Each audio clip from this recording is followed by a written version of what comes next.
వినుకొండ పట్టణంలో మార్చి 17న సావిత్రి అనే మహిళ దారుణ హత్యకు గురైంది. ఈ ఘటనలో మండలంలోని పెద్దకంచె చెర్లకు చెందిన కట్టెంపూడి సాంబయ్య, ఆవుల మంగమ్మను శుక్రవారం పోలీసులు అరెస్ట్ చేశారు.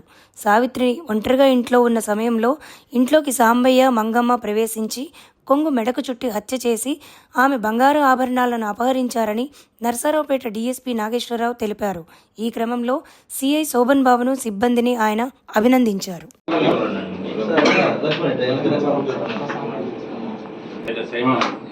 దుర్గా కొంచెం టెడికు